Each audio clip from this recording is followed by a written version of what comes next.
اخنوش، انا غنخاطبك بشكل مباشر. ما غاديش نخاطب شخوص الدوله ونقول لها دخينا شوفوا واش كيدير، خصو يمشي بحاله.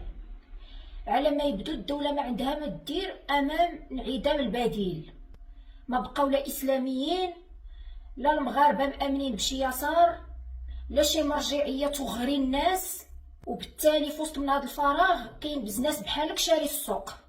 لذلك لن اخاطب الدوله، ساخاطبك انت ودوك اللي جامع عليك داك رشيد الطالبي العالمي واوجار وديك الشقله ديال الشباب اللي مطمع تاكلوا معاك ويشربوا باش تبان عندك الاتباع في داك التجمع. ماشي الخطابي النباحي اللي درتو البارح في اكادير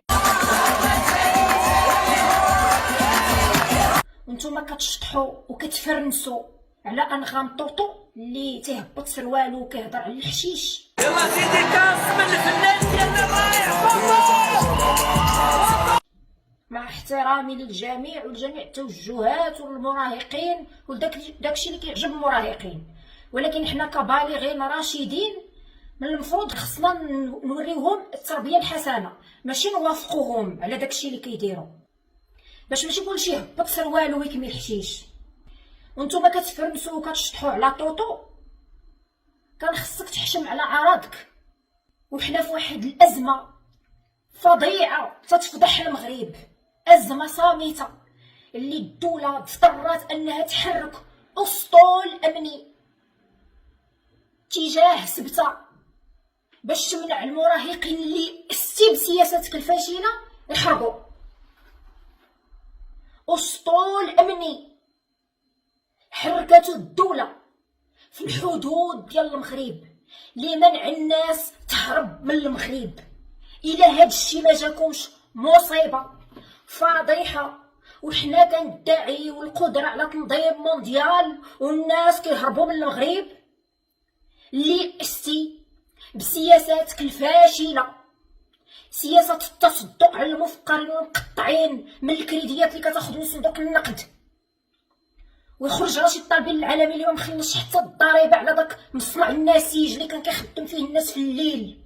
هذاك المتهرب الضريبي يخرج يقول لك حنا تنصنعوا الدوله الاجتماعيه بلا ما نقيسوا الميزانيه، كتصنعوها من الكريدي. من المفروض تحشموا على عراضكم في وسط من هاد البطاله اللي خلقتي في هاد الخمس سنين وانت رئيس المحكومه. بزاف عليك تكون رئيس الحكومه، خلقتي البطاله. الناس قبل منك خلقوا فرص شغل، انت خلقتي البطاله.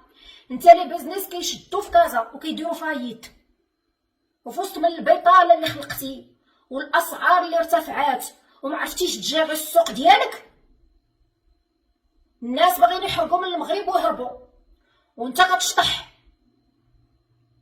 كان خاصك تحشم على عراضك وسط من الفيضانات اللي وقعات في الجنوب الشرقي، وما تقدروش حتى تمشيو تزوروا ديك الساكنه. ما كانش خاصك دير التجمع الخطابي في اكادير، كان خاصك تمشي تزور ساكنه الجنوب الشرقي ودير عندهم شي تجمع وكان عندك الوجه. ولكن ما عندكش، انت عارف راسك الا خرجتي للزنقه اتحداك تخرج للزنقه بلا ما يوجدوا لك.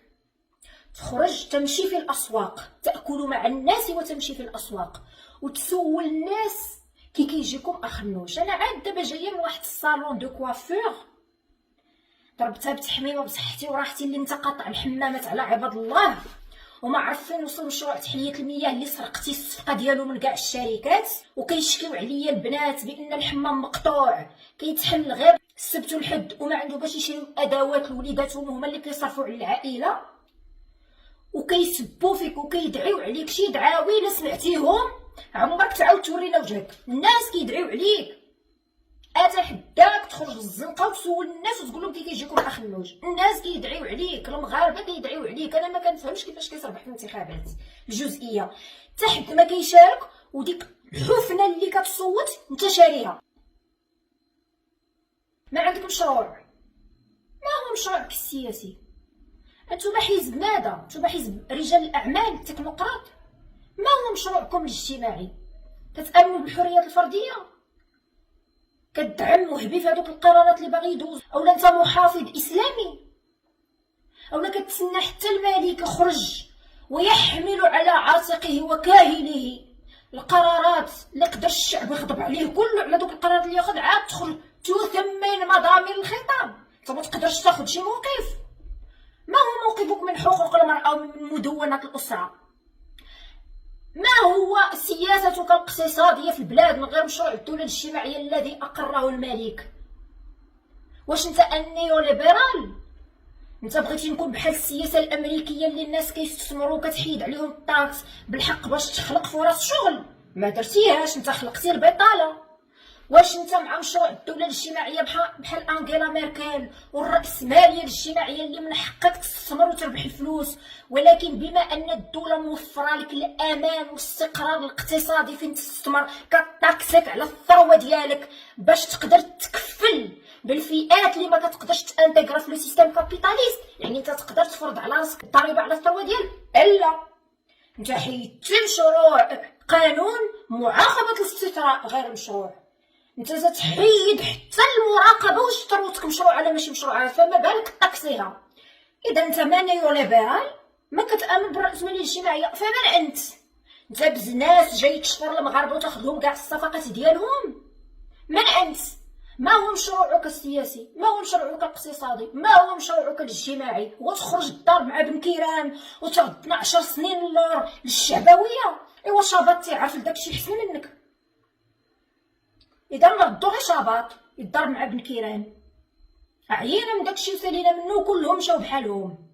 سالينا داكشي ديال خرج داك الطالب العالمي بدا يعاير في بن كيران، داكشي سالينا منه. هذوك العقود الراشيه بن كيران غير جالس بقشابته كيقشب عليكم سالا. ما هو مشروعكم؟ هو تسلفوا من البنك الدولي ومن صندوق النقد وتخرجوا تفرقوا علينا كاوكاو مقرمل. عطيناكم نتوما شويه هاد الفئات، وانتوما الاساتذه شويه، وانتوما الاطباء شويه. هذا هو مشروعك؟ تتصدق على المقطعين؟ انا غنقول لك شنو هو مشروعك. مشروعك هو المآسي اللي واقعه في الجنوب الشرقي، اوجه الزلزال، من بعد الزلزال اللي الناس مازال ما عطيتهمش حقهم ومازال ما سكنوش. انت مشروعك هو الفيضانات اللي ضربوا الجنوب الشرقي وطاطا، اوجه الفيضان اللي الناس راهم كيعانيو وما قدرتيش تمشي تفيزيتيهم وتشوفهم. انت مشروعك هو الجفاف، اوجه سنوات القحط، سنوات العجاف والانفلاسيون اللي ما قدرتيش تراقب السوق والهرابه والمهربين ديال السلع. انت مشروعك هو الحريق، اوجه الحريق، والبطاله يوجه البطاله. يلا خلقتي البطاله والناس هربانين دابا تيبغيو يعوموا يمشي الشاب عنده 13 عام يعوم وكيغامر بان البحر يديه باش يهرب من بلاد فيها رئيس الحكومه هو وجهك. هذه الحقيقه انا غنقول لك غير الحقيقه. انا هاد ربي سبحانه وتعالى خلقني اللي كتبقى تخلص لي باج باش يقولوا عليا ملحده وداكشي باش تشوه لي السمعه ديالي. انا كنخرج للزنقه والناس كيموتوا عليا. اللي تلقاني كيعنقني ويقول لي ميسه كنتابعوك الله يعطيك الصحه، ما قدرتيش تشوه لي السمعه ديالي بدوك الصفحات اللي كتخلص. وكنآمن بالله سبحانه وتعالى، وافكاري انا حره فيهم، ما ديت لحد فلوسه ولا صفقاته، وهضرتي معقوله ومنطقيه والناس كيحكموا عليا على هضرتي. وانا الله سبحانه وتعالى خلقني وكونني في واحد التركيبه انني كنعرف غير نقول لواحد الحقيقه في وجهه، شي حاجه اخرى ما كنعرفش نديرها. وما نقولكش الحقيقه ديالك ملي طيح ولا حتى تموت، كنقولها لك في حياتك وفي صحتك وفي الاوج ديالك. هضرت على بن كيران هو رئيس حكومه دابا سالا كاع ما نجاوبو. هضرت على الياس العمري ملي كان كيقول لك عطيني طيارتك وانت كترعد وكتعمر طيارتك بالكيروزين وكتحطها له في المطار وهو كيجي يهزها ويمشي، وكيقول لك حط الفلوس وكتحطوا ليه الملاير كتخافوا منه كديروها حيت هو صديق. فهمتوا؟ اما انا في ديك اللحظه كنت كنتقدو، هما دابا سالا نطلقا نسلم عليه ونضحك معاه. انا ما كنتقدش الانسان اللي كيطيح، غنتقدك وانت دابا رئيس حكومه ما شاء الله غتسالي وتفضي، ما نبقاش نحاشيها لك. نقول لك الهضره الحقيقيه اللي دوك اللي مدورين بك دوك الحاس الكابا اللي طامعين في الفلوس ما يقولوها لكش. انت فاشل وما صلاحيتيش رئيس حكومه، والمخزن جابك غير باش تشري السوق باش يتخلص من الاسلاميين حيت سالاو دوليا. الاخوان المسلمين سالاو دوليا، كان خاصهم يمشيو في المغرب، قضاو بهم غرض مور الثورات وكان خاصهم يمشيو وما لقاوش البديل، لان الايديولوجيات ما بقاتش واكله مع الشعوب. خاصهم اللي يشري لهم في السوق. جيتي شريتي السوق بفلوسك فقط لا غير. انت غير مؤهل انك تدير بلاد. خاصك تحشم على اعراضك، ماشي تجي تشطح على مآسي الناس. ايوا اسمع اللي نفدك.